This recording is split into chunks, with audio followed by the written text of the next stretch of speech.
I bring good news that will relieve your suffering. News of a great teacher, Jesus Christ.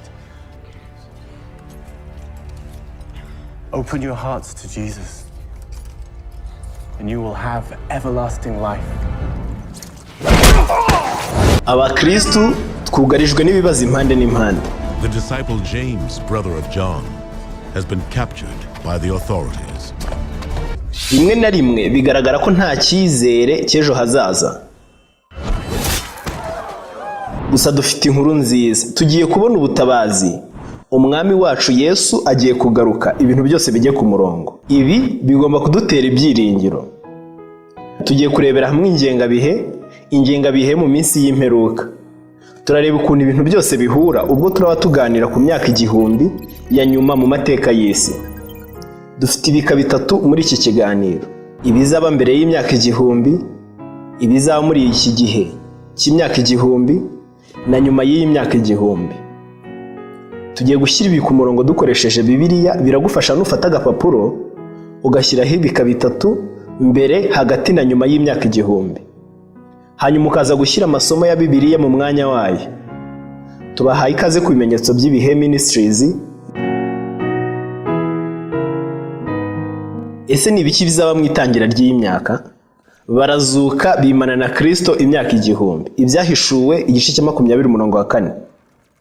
Tugiye gukomeza, ariko iri somo riravuga ko hari umuzuko wabayeho w'abantu batari bariho, ariko noneho bakazuka ndetse bakimana na Yesu imyaka 1000. Ibi rero byatangiranye n'imyaka 1000. Ushobora kwibaza uti, ese ni bande bazazurwa muri iki gihe? Ufite umugabane wo kuzuka kwa mbere arahirwa kandi n'uwera. Urupfu rwa kabiri ntirubasha kugira icyo rutwara bameze batyo, ahubwo bazaba abatambyi b'Imana na Kristo kandi bazimana nayo iyo myaka 1000. Ibyahishuwe igice cya 20:6. Mbega umunsi mwiza!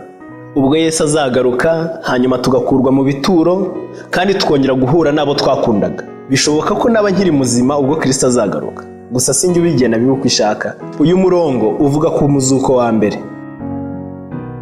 Ese niki Bibiliya yabivuga ku muzuko wa kabiri? Ntimutangazwe n'ibyo, kuko igihe kizaza ubwo abari mu bituro bose bazumva ijwi rye bakavamo, abakoze ibyiza bakazukira ubugingo, naho abakoze ibibi bakazukira gucirwaho iteka. Dushingiye kuri uyu murongo turabona ko hari imizuko ibiri, uw'abakoze ibyiza n'uw'abakoze ibibi. Gusa ntabwo wagaragaje igihe izabera. Mwibuke twamaze kubona ko igihe cyo kuzuka ku bakiranutsi ari mu itangira ry'ikinyagihumbi cyangwa imyaka 1000. None ku bazarimbuka umuzuko wabo ryari? Abapfuye basigaye aribo banze kwakira imbabazi z'Imana ntibazuka iyo myaka 1000 itarashira. Ibyahishuwe igice cya 20:5. Dushingiye rero kuri ibi bihamya biri kuva mu byanditswe byera, turabona ko hari umuzuko utangirana n'ikinyagihumbi cyangwa imyaka 1000 ari wo w'abakiranutsi, ndetse na nyuma y'iyi myaka 1000 ari wo wabanze imbabazi z'Imana. Ese nta kindi kizaba mu itangira ry'ikinyagihumbi? Mu rwandiko rwa mbere Pawulo yandikiye Abatesalonike igice cya 4:16 na 17, kuko umwami ubwo azaza amanutse ava mu ijuru arangurira ijwi rirenga hamwe n'ijwi rya marayika ukomeye n'impanda y'Imana, nuko abapfiriye muri Kristo nibo bazabanza kuzuka, maze natwe abazaba bakiriho basigaye duhere ko tujyanwe nabo tuzamurwe mu bicu gusanganira umwami mu kirere. Nuko rero tuzabana n'umwami iteka ryose. Amen. Mbega umurongo mwiza! Nuko mumaranisha imibabaro kubwirana ayo magambo. Mbega isezerano ryiza! Dufite ibyiringiro by'uko Kristo azagarukana ubutware kuri uyu mubumbe, kureba abana be b'igiciro. Iri ni itangira ry'imyaka 1000. Iri somo riri kwerekeza kuri cya kintu kidasanzwe, kugaruka kwa Yesu. Gusa nanone rivuga ko twe abazaba bakiriho basigaye tuzahera ko tukajyanwa nabo abazaba bazutse, kandi tuzamurwe mu bicu gusanganira umwami mu kirere. Dushingiye kuri ijambo ry'Imana turi kubona ko hari abazaba bakiriho ubwo Kristo azagaruka kandi batazakenera kuzurwa, kuko nyine bazaba bakiri bazima. Ushobora kwibaza ikibazo, ese kuzurwa cyangwa kujyanwa mu ijuru bizaba mu ibanga?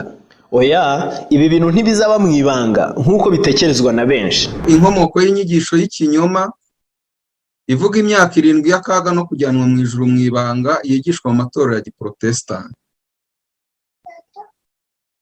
Iyi nyigisho impamvu tugiye kuyiganiraho nuko yinjiye no mu itorero ryacu, kandi umubare munini w'abantu ugiye kurimbuka uzize kwemera inyigisho z'ibinyoma, tutarabuze Bibiliya n'umwuka w'ubuhanuzi, ahubwo kuko izi nyigisho z'ibinyoma zikundwa cyane kuko zidasaba umuhati, muzabona yuko umubare munini wirunduriye muri izi nyigisho z'ibinyoma.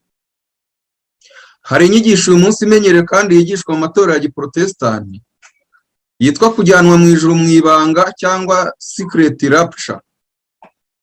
Iyi nyigisho bayishingira ku magambo Yesu yavuze ati, icyo gihe abagabo 2 bazaba bari mu murima, umwe azajyanwa undi asigare, abagore 2 bazaba basya ku rusyo, umwe azajyanwa undi asigare. Amagambo aboneka muri Matayo 24 umurongo wa 40 na 41. None aya magambo Yesu yavuze yarashatse kuvuga. Muri aya magambo aboneka muri Matayo 24, Yesu yavugaga ibimenyetso byo kugaruka kwe, kandi byinshi bizaranga ko ibimenyetso ubwabyo bigomba kugaragaza yuko kugaruka kwe kwegereje. Gerageza ku murongo wa 37 kugeza 39, atanga urugero rwihariye rw'uko abantu bazaba bameze. Yatanze urugero rw'abantu bo mu gihe cya Nowa ndetse n'abo mu gihe cya Loti. Igihe Nowa yinjiraga mu nkuge, abantu barabirebaga, ntibyakozwe mu ibanga, uko habanje kwinjira inyamaswa abantu babireba, ndetse na Nowa n'umuryango binjira abantu babireba. Bivuze ngo ibi bintu ntago byabaye mu ibanga. Tangira igice cya 7 umurongo wa 7, Nowa yinjirana muri iyo nkuge n'abana be n'umugore n'abakazana be ngo aticwa n'amazi y'umwuzu. Na Loti niko byagenze, kuko igihe abamarayika bazaga kwa Loti, abantu barabirebaga, kimwe nuko Nowa yabwirizaga abantu bumva. Ikindi kandi Loti yagiye kuburira abakwe be ngo nabo bahungane baranga. Ibi byose ni ibimenyetso bigaragaza ko nta banga ryariho. Gusohoka muri Sodomu byari umudendezo w'umutimanama, kimwe nuko kwinjira mu nkuge byari umudendezo w'umutimanama, kandi ntibibiba. Martin Luther yari afite amagambo 5 yagenderaga, hariyo yiswe sola scriptura, ariyo ibyanditswe byonyine; sola fide, kwizera byonyine; sola gratia, ubuntu bwonyine; solus Christus, Kristo wenyine; soli deo gloria, icyubahiro ni icy'Imana yonyine. Igihe cyose izi sola zitaweho, bisoza zigaragaje ko inyigisho ya Kiliziya Gatolika ya Roma ari ikinyoma. Zigaragaza kandi ko ishingiro ry'inyigisho umubare munini w'abita Protestani bizera nazo ari ikinyoma. Kuko umwami ubwo azaza amanutse ava mu ijuru arangurira ijwi rirenga, hamwe n'ijwi rya marayika ukomeye n'impanda y'Imana, nuko abapfiriye muri Kristo nibo bazabanza kuzuka, maze natwe abazaba bakiriho basigaye duhere ko tujyanwe nabo, tuzamurwe mu bicu gusanganira umwami mu kirere. Nuko rero tuzabana n'umwami iteka ryose. Ibi bihe nta muntu utazabimenya mu bazaba bakiriho, kuko nk'uko umurabyo urabiriza iburasirazuba ukabonekera aho rirengera, niko no kuza k'Umwana w'umuntu kuzaba.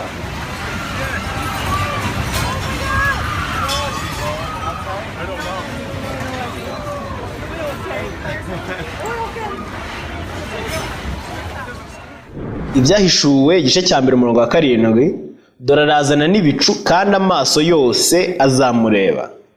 Nshobora gusubiramo rwose neruye ko ibi bihe bitazaba mu ibanga. Body of Christ, Jesus is soon to come. The scripture says, for the Lord himself shall descend from heaven with a shout, with the voice of the archangel, and with the trump of God, and the dead in Christ shall rise first. Then we which are alive and remain shall be caught up together with them in the clouds to meet the Lord in the air. So shall we ever be with the Lord. He will come when you least expect it. He could come today. He could come tomorrow. He could come anytime. We must be ready.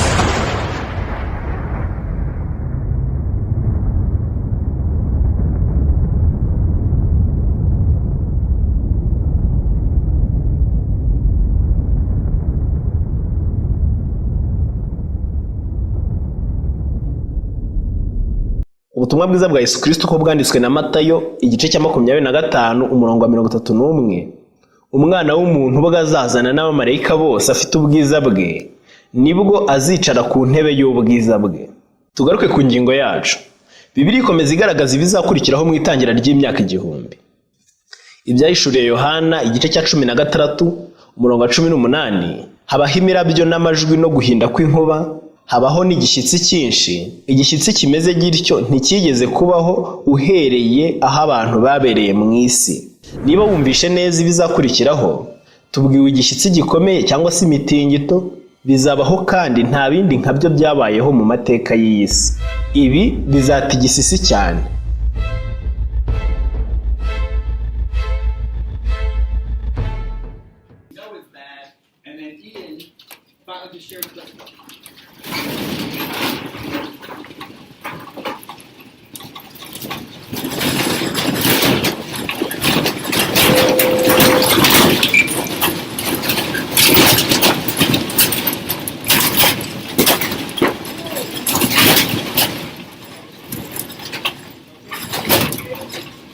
None niki kizaba ku bazarimbuka kandi bazaba bakiri mu isi ubwo Yesu azaba agarutse? Komeza kubana natwe kandi wumve iyi ngingo tugezeho, kuko ugomba kumenya ibizaba ku matsinda yombi, bikagufasha kumenya ishusho ngari y'uko bizaba bimeze ndetse n'aho tugomba kubarizwa. Muri Yesaya igice cya 11 umurongo wa 4, azicisha abanyabyaha umwuka unyura mu minwa ye. Reka dukoreshe indi mirongo yumvikanishe neza rwose ko ubwo Kristo azagaruka abanyabyaha bazicwa. Ubwo Pawulo, Silwano na Timoteyo bakomezaga b'i Tesalonike bababwira ko nubwo bababazwa, Imana ibafitiye inyiturano nziza yo kuzaruhukana nabo nayo, nk'uko turi bukomeze kubibona mu rwa 2 rw'Abatesalonike igice cya 1 umurongo wa 7 n'uwa 8. Bakomeje bababwira ko umwami Yesu azahishurwa ava mu ijuru, azanye n'abamarayika b'ubutware bwe hagati y'umuriro waka, ahora inzigo abatamenya Imana n'abatumvira ubutumwa bwiza bw'umwami wacu Yesu. Ukugarukana n'abamarayika kwa Kristo ntikuzaba kumeze nk'uko byagenze ubushize ubwo yazaga ari uruhinja. Ibihabanye n'ibyo, azaza ari umwami ukomeye kandi w'imbaraga. Bibiliya igaragaza ko azahana abanze kwakira imbabazi ze bakanga kumwakira nk'umwami n'umukiza wabo. Ijambo ry'Imana kandi rigaragaza ko abanga Imana bazahunga mu maso hayo. Zaburi ya 68 umurongo wa 2. Bakundwa, murabona neza ko abanyabyaha batazabasha guhagarara imbere y'amaso y'Imana. Birasobanutse neza ko abanyabyaha bazaba bakiriho bazarimburwa ubwo Kristo azaba agarutse. None bite ku banyabyaha bazaba barapfuye mbere y'imyaka 1000?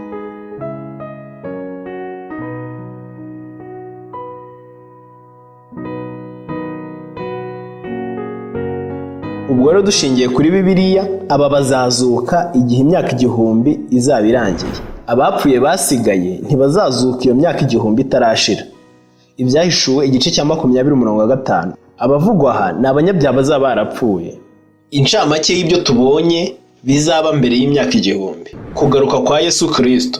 Abakiranutsi bazazukira kubaho iteka, hamwe n'abandi bakiranutsi bazaba bakiriho basanganira umwami mu kirere. Imitingito idasanzwe. Abanzi imbabazi z'Imana bazaba bakiriho bazarimburwa, kandi abanzi imbabazi z'Imana bapfuye bazaguma mu bituro. None bizaba bimeze bite muri iki gihe cy'imyaka 1000? Iyi ni ingingo y'ingenzi kuko imbaga y'abantu bamwe bizera ko benshi mu bakristo ba Protestant muri iki gihe bizera ko hazaba kujyanwa mu ijuru mu ibanga, kandi ko bazajyanwa mu ibanga bazarokoka igihe cy'imyaka 7 y'akaga kazagwira isi, maze urusengero rwa gatatu rukubakwa i Yerusalemu, maze icyo gihe Antikristo akagaragara, maze ngo abantu bazaba bakiriho bakongera guhabwa amahirwe yo kwihana, maze nyuma y'iyo myaka 7 Yesu akagaruka maze akica Antikristo. Mbese iki gitekerezo cy'ikinyoma cyavuye? Biratangaje kubona isi ya Giprotestani hafi ya yose, usibye abantu bake, umubare munini w'abantu wemera inyigisho idashyigikiwe na Bibiliya, itagira ibyanditswe byera yanditswemo, ikemerwa kimwe n'uko gusenga ku cyumweru byahindutse gikwira. Nyamara ibyanditswe bivuga ko Imana yaremye mu minsi 6 ikaruhuka ku munsi wa 7 ari umunsi w'isabato ikaruhuka. Nyamara bakihitiramo undi munsi ndetse bawuhimbira n'ibisobanuro bitaba muri Bibiliya. Iki kinyoma cyakomotse he?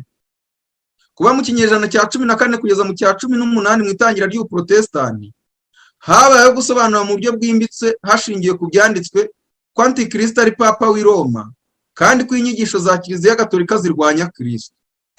Ibyo nibyo byigishijwe n'abarwanyije inyigisho za Kiliziya Gatolika ya Roma uko imyaka yagiye isimbura.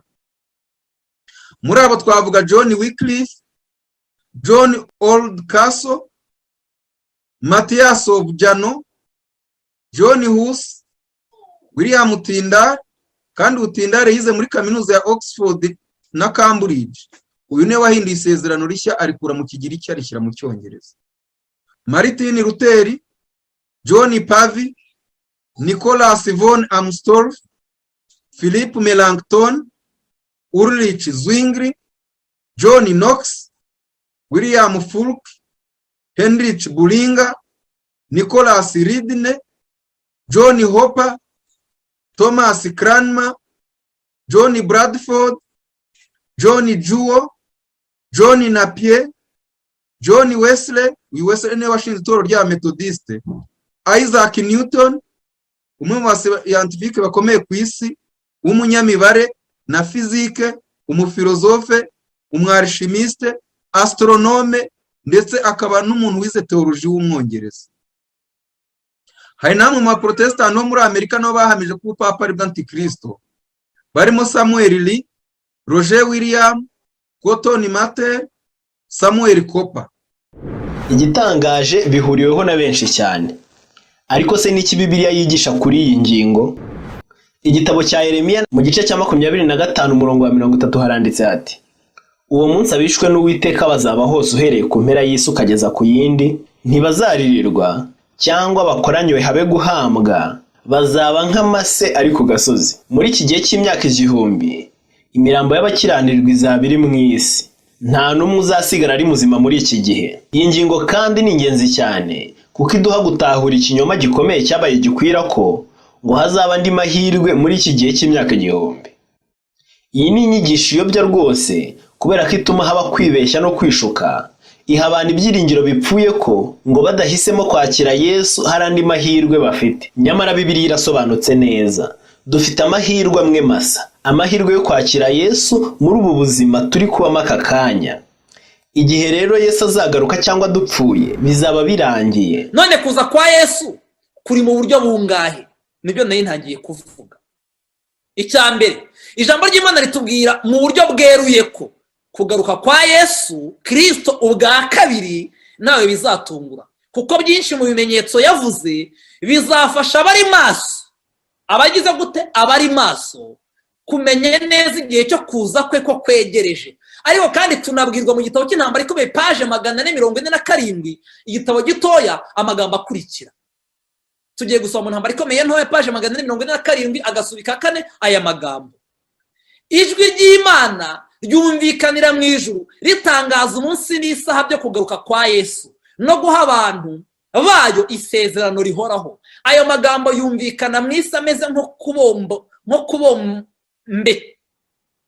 kubomborekana kw'inkuba n'imirabyo.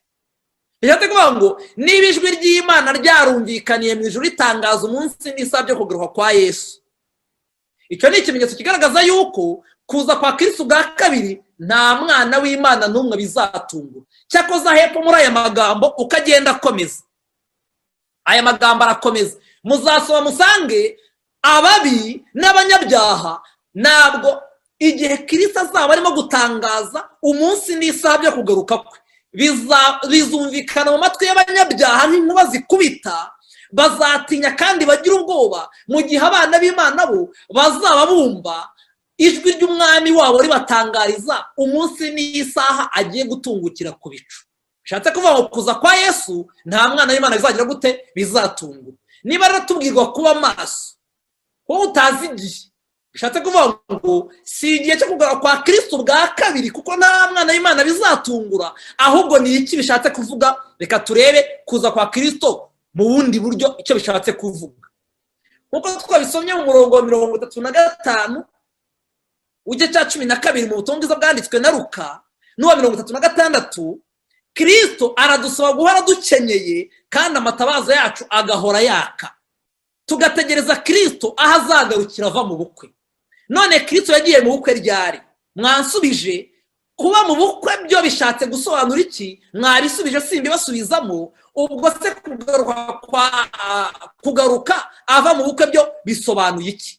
Reka dusome mu gitabo cy'abakurambere n'abahanuzi paje y'109 agasubi ka 2. Nakoresheje igitabo kino gishyashya cy'ingeri ya 2018. Dusoma aya magambo aravuga ngo uko bukeye nuko bwije. Agasubi ka 2 nahereye hagati nk'uko mubona hari udupwensiye nabanjije ahangaha. Uko bukeye nuko bwije, igihe cy'imbabazi kirangira kuri bamwe. Mu yandi magambo bishatse kuvuga ngo buri saha bamwe imbabazi zibarangiriraho. Ubwo Kristo abagarutse avuye hehe? Avuye mu bukwe kuri abo bantu. Niba imbabazi zikurangiriyeho, buriya ibyayo bigize gute? Ibyayo yabirangiye.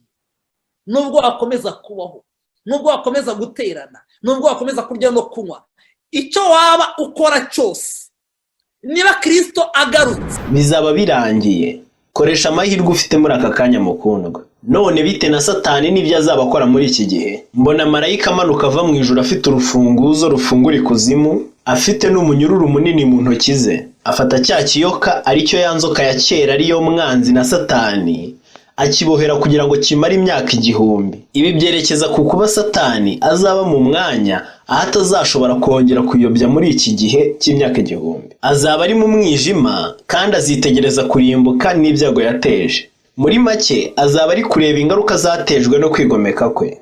Ibyahishuwe igice cya 20:3, akijugunya ikuzimu arahakinga, ashyiraho ikimenyetso gifatanya kugira ngo kitongera kuyobya amahanga. Kurekerwa ku isi kwa Satani bizaba ari igihano cyiza kuri we kuko atazaba gishoboye kuyobya amahanga. Kugeza aho iyo myaka 1000 izashirira, icyo akoranisha gikwiye kongera kubohorerwa kugira ngo kimare igihe gito. Ibyahishuwe igice cya 20:3. Tugiye kuvuga kuri ibi muri make. Avuga kuri ingingo y'ikuzimu mu gitabo cye, Yeremiya yanditse ibindi ku cy'ikuzimu hagereranya muri iyi myaka 1000 ubwo isi izaba iriho ubusa. Nitegereje isi mbona idafite ishusho kandi iri mu busa. Yeremiya igice cya 4:23. Mu buryo butangaje ibi bihura n'ijambo tumaze kubona. Akijugunya ikuzimu arahakinga, kandi ni nabwo buryo Bibiliya igaragaza isi mu gitabo cy'Itangiriro, kuko mbere y'uko Imana itangira gushyira ubuzima mu isi, isi yari itagira ishusho, yariho ubusa busa. Ibi rero bisa n'ibyo Yeremiya yagaragaje. None abakiranutsi bazaba bari he muri iki gihe? Mwibuke bazaba barazutse kandi bazajyanwa mu ijuru igihe Yesu azaba agarutse. None bazaba bakora iki muri icyo gihe bari mu ijuru? Ntimuzi yuko abera bazacira ab'isi urubanza? Mbona intebe z'ubwami, mbona bazicaraho bahabwa ubucamanza. Ibyahishuwe igice cya 20:4. Ese ibi bisobanuye iki ko Bibiliya inavuga ko tuzacira imanza abamarayika? Ese ni gute twe nk'abantu tuzacira imanza b'isi? Ese Imana si yo mucamanza ikaba intabera kandi ikiranuka? Ibi biratangaje bakundwa, kubera ko muri iki gihe cy'imyaka 1000 Imana izaduha uburenganzira mu bitabo byo mu ijuru. Imana ni intabera pe, gusa ishaka ko isanzure ryose ryitegereza imyanzuro yayo rikanzura ubwaryo koko ari inyakuri. Ishaka ko imyanzuro yayo irebwa na bose. Muri iyi myaka 1000 rero tuzaba dufite uburenganzira mu bitabo byo mu ijuru, kandi hari abantu tuzatungurwa no kutabona mu ijuru, twibaza impamvu batariyo. Nyuma yo kutwereka ibindi kuri bo, tuzabona ko guca urubanza kw'Imana rwose binyuze mu mucyo. Incamake y'ibyo tubonye bizaba mu gihe cy'imyaka 1000. Satani azaboherwa mu isi yangiritse kandi icuza umwijima. Abana b'Imana bazagira uruhare mu rubanza, kandi abanzi Imana bazaguma mu bituro. Twarebye bizaba mu itangira ry'imyaka 1000 no mu gihe cy'iyi myaka. Reka noneho dusoreze ku iherezo ry'iyi myaka. Ni iki kizaba? Ibyahishuriye Yohana igice cya 21:2 avuga ku byirekwa yahawe n'Imana ku kirwa cy'Ipatimosi yagize ati: mbona ururembo rwera Yerusalemu nshya rumanuka ruva mu ijuru ku Mana, rwiteguwe nk'uko umugeni arimbishirizwa umugabo we. Bakundwa, ururembo rwa Yerusalemu nshya ruzamanuka kuri iyi si. Umurwa wera wo mu ijuru uzamanukana icyubahiro n'ubutware bwawo. Mwari muzi ko Bibiliya itubwira yeruye umwanya wo ku isi uyu murwa wera uzahagararamo? Dore hazaza umunsi w'Uwiteka. uwo munsi azashinga ibirenge bye ku musozi wa Elayono, maze Uwiteka Imana yanjye izazana n'abera bayo bose. Iyi mirongo iri kuvuga ku gihe Uwiteka azaba agarutse. Ntabwo ari ukugaruka kwe kwa kabiri, kuko twabonye ko kugaruka kwe kwa kabiri abera bazaba bakiri mu isi bamutegereje, abandi bategereje kuzurwa. Ibuka, iyi nshuro ya kabiri azazana n'abamarayika be. Gusa muri iki gitabo cya Zekariya hari amagambo avuga ko Imana izazana n'abera bayo bose, kubera ko bari bamaze igihe cy'imyaka 1000 bari kumwe mu ijuru. Hanyuma azamanukira ku musozi wa Elayono. Twafashe imirongo mike muri iki gice cya 14 cya Zekariya, tubararikiye ku kiga cyose. Mureke dusobanukirwe neza no kugaruka kwa Yesu. Kugeza muri iki gihe ubwo azabazana n'abera be, Yesu azaba yaraje mu isi inshuro 3, nubwo kubwo kwizera abana natwe buri munsi. Izo nshuro ni izihe? Ubwa mbere avukira muri iyi si. Mubizi ko yaje ari uruhinja akavukira mu muryango ukennye, mu kwicisha bugufi ngo abashe kugerwaho na bose, abaho imibereho itarangwamo icyaha na kimwe. Ariko aza gupfa urupfu nk'urw'umunyabyaha arakwiye gupfa. Nyuma umunyabyaha akizera ko yapfiriwe, akabarwaho kwa gukiranuka kwa Kristo. Ubu ni ubutumwa bwiza. Haleluya. Ibuka, uku ni ukuza kwe kwa mbere. Bahamagarwaga gusa kureba kuri iyo nzoka. Nta kindi kintu cyashoboraga gukorwa uretse kureba kuri iyi nzoka. Muvandimwe, ushobora kutumva uburemere bw'iki kintu, ariko niko Imana yari yabiteguye. N'ubundi abantu benshi bumva bajijwe no kumva gusa gukira biri mu bintu byoroheje cyane. Kubera iki kureba gusa? Kugeza ubwo umuntu ashobora kwibaza ati ariko kureba ibyo bintu byakiza umuntu. Oya, ngo keretse hari ibintu umuntu akoze wenda bikagaragara rwose nawe kwiyumvamo amarangamutima y'uko hari ikintu yakoze. Ndagira ngo mbabwire ngo hari uburyo Imana yateganije umuntu ashobora gukiramo, kandi nibwo buryo dukwiriye kugirira icyizere Imana. Ngiye gusoma kuri page 215 mwumva amagambo yanditse muri iki gitabo cy'abakurambere n'abahanuzi. Mose yategetswe n'Imana gucura inzoka y'umuringa, maze akayimanika mu bantu. Abantu bose bari bariwe n'inzoka bagombaga kureba iyo maze bagakira. Iyo nkuru y'ibyishimo yaratanzwe yuko abari bariwe n'inzoka bose bagomba kureba kuri iyo nzoka y'umuringa maze bagakira. Benshi bari bamaze gupfa. Maze Mose amanitse inzoka ku giti, bamwe ntibizere yuko kureba gusa kuri icyo gishushanyo cy'umuringa byajyaga kubakiza. Abo barimbukaga kubwo kutizera kwabo. Nyamara benshi bizera iby'Imana yari yabateguriye. Abagabo, abagore, abavandimwe b'abahungu n'abakobwa bafashaga inshuti zabo zababazwaga byo gupfa guhanga amaso yabo yari yararembutse kuri iyo nzoka. Iyo abo nubwo babaga batakivuga kandi ari abapfa, bashoboraga kureba rimwe gusa, barakizwaga neza. Ndagira ngo mwumve aya magambo. Igihe izi nzoka zateraga Abisiraheli, nkuko nababwiye ngo kuva ku gihe cya Adamu kugeza uyu munsi, iyi nzoka ariyo Satani yariye abantu ku buryo dufite ubumara bw'icyo cyaha. Iba ari mu isi bose nta muntu n'umwe utarakoze icyo cyaha. Ndagira ngo mbabwire ikintu gikomeye.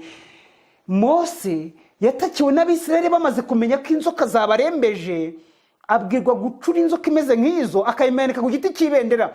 Ntabwo byarangiye ngo iyo nzoka icurwe bibe mu ibanga. Oya, ahubwo banabwiye abantu kurangurura cyane. Nimurangurure mubwire abantu yuko umuntu wese wariwe n'inzoka nareba kuri iriya nzoka arakira. Cyangwa reka mbivuge muri iyi mvugo yumvikana neza, umuntu wese wakoze icyaha nitegereza igitambo cya Kristo arakira. Nuko iyo nkuru itangazwa mu Bisiraheli bose yuko umuntu wese wariwe n'inzoka nareba kuri iyo nzoka arakira. Ariko abantu benshi bamwe ntabwo bizeye yuko umuti wateganijwe kugira ngo bakire ari uwo nguwo. Bumvaga yuko gusa kureba gusa atari ikintu gishobora kubakiza.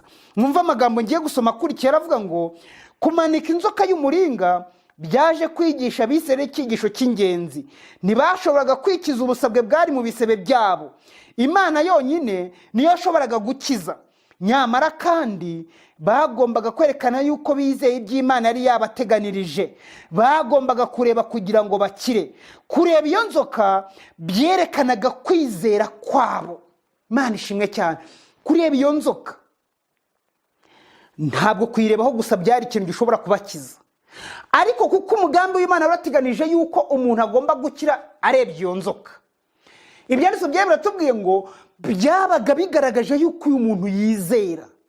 Kandi dufite ijambo rikomeye cyane ngo uwumwizera adacirwaho iteka ahubwo abona ubugingo buhoraho. Kubona ko Kristo yateganijwe yuko namanikwa abantu bazakizwa, dukwiriye kugirira icyizere kureba kuri Kristo, kandi ibyo nibyo byerekana yuko twizera. Dore kwizera guheshwa no kumva. Niyo mpamvu hagomba kuboneka amatangazo avuga ngo dore hari inzoka yamanitswe ku giti cy'ibendera, none nimuyirebe murakira. Bityo umuntu wagiraga umugisha wo kumvira ayo magambo. Dore kwizera guheshwa no kumva. Kumva kukazana n'ijambo rya Kristo, nk'uko tubisoma mu Roma igice cya 10:17. Igihe umuntu yumvishije yuko gukira kwacu gushingiye mu kwitegerezwa bamwe ku musaraba, nuko umuntu akagaragaza ko yizera, akareba ku musaraba. Gukira kwe kuba kugeza ahantu ashobora gukira icyaha, ubusabwe bw'icyaha bw'inzoka yari abari mu isi bose, ariyo Satani. Kandi ndashimira Imana yuko nubwo mwene muntu yagombaga kumanikwa akaba ari upfa urupfu rw'iteka ryose, Kristo yaje kurupfa kugira ngo abari mu isi bose tubashe kurokoka kandi tubone ubugingo buhoraho. Hari kandi kuza kwa kabiri. Byo bizaba ryari? Ni igihe tutazi. Data wa twese niwe uzatangaza uwo munsi. Gusa kuza kwe kwa kabiri azaza aje kujyana abera be nk'uko twabisomye ruguru.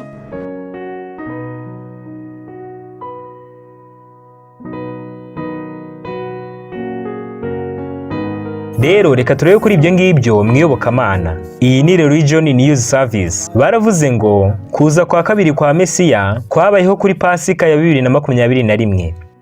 Ubwo baravuga ngo Yesu Kristo yaraje. Ariko kandi iki cyari ikiganiro cyabaye mu buryo bwa Zoom bw'ikoranabuhanga, bavuga ko uwo Kristo ari bwo buryo yaganiriyemo n'abantu.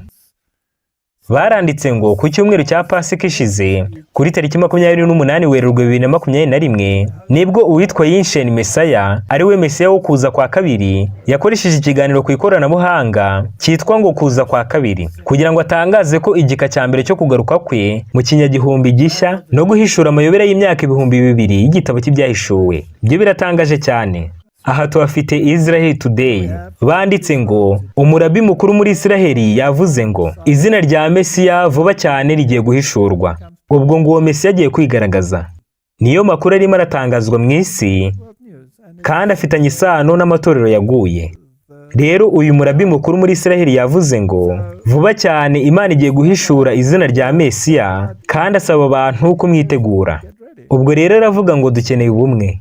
Kandi nge ikintangaza cyane, niba Mesiya agiye guhishura izina rye, ubwo agomba kuba ari Mesiya w'abisi. Yego, ibyo nabyo tugomba kugira icyo tubivugaho, aho tuzagenda dutanga icamake kuri ibyo byose, kugira ngo tubashe kumenya aho duhagaze muri kino gihe gisoza amateka y'isi. Ubu iki nicyo cyigisho duhereyeho muri ibyo ngibyo. Iyi ni inkuru ya Israel Today, aho uyu murabi arimo aravuga ngo ubu ngubu arimo arakorana inama na Mesiya. Ibi birasobanutse neza. Ntabwo tugiye kubivugaho byose, ariko bavuze ko ari umwe mu barabi batatu bakomeye bo muri Israeli mu itorero ry'abayahudi b'aba Orthodox. Urumva ni abantu bari ku ruhembe rw'imbere bo hejuru cyane. Nibo barimo baravuga iby'uwo Mesiya wabo ugiye kuza. Icyo ni ikimenyetso.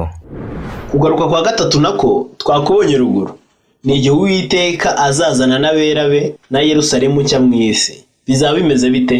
Muri iki gihe mwibuke ko abanyabyaha batihannye bazaba bakiri mu bituro. None bizabagendekera bite? Twasomye mu gitabo cy'ibyahishuriwe Yohana igice cya 20:5 ko bazazuka nabo. Abapfuye basigaye ntibazuka iyo myaka 1000 itarashira, bazongera babeho.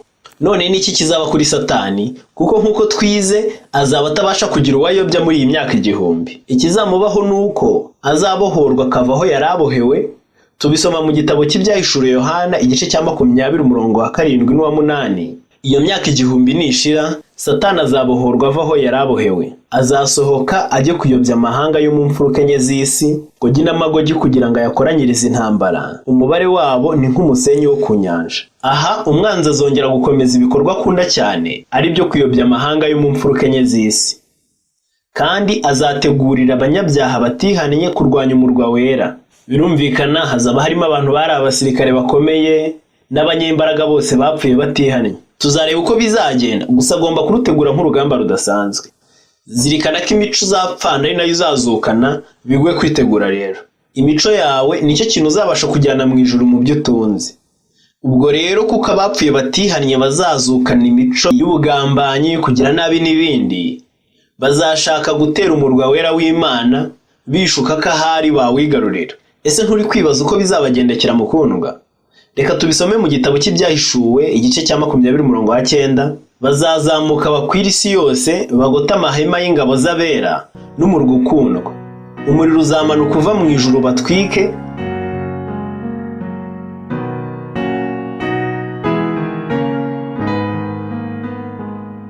Ibyahishuwe igice cya 20:11-12. Mbona intebe y'ubwami nini yera, mbona niyicayeho, isi n'ijuru bihunga mu maso hayo, ahabyo ntihaba hakibonera.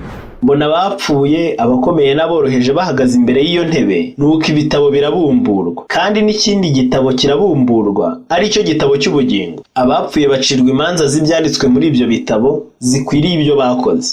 Bakundwa, iyi niyo ndunduro y'urubanza. Iki gihe abazarimbuka babitewe nuko banze imbabazi z'Imana bazabona ibyo bakoze imbere y'amaso yabo. Bazabona amahirwe Imana yari yarabahaye yose, ariko bakayirengagiza. Bazabona igihe abavuga ukuri bazaga kubakomangira babasaba ngo bigane Bibiliya.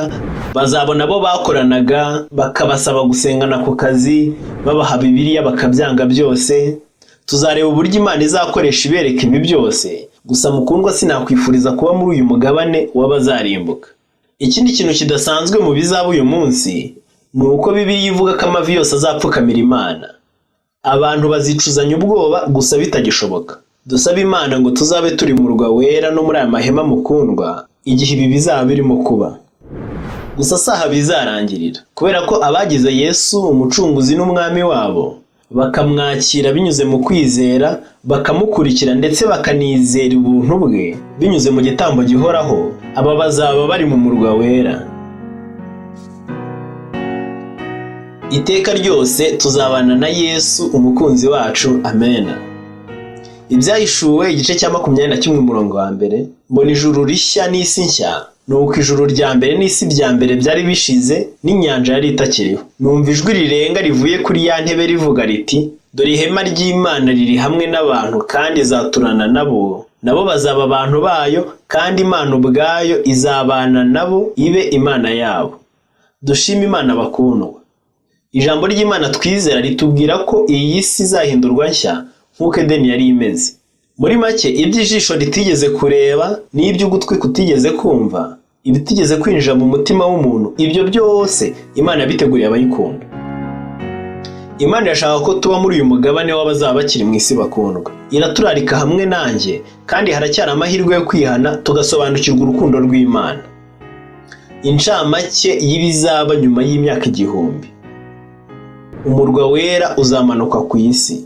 Abanzi Imana bazazuka, Satani azategura kurwanya umurwa wera, abanzi Imana bazerekwa ibyaha n'amahirwe birengagije, abanyabyaha bazarimburwa, kandi hazaba ijuru n'isi bishya.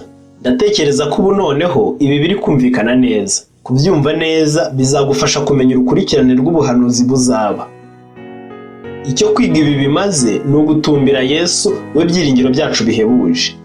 Yesu agiye kugaruka vuba, atujyane kandi tuzabana iteka ryose. Mu by'ukuri dukwiye kubona ijuru no kubura kurimbuka.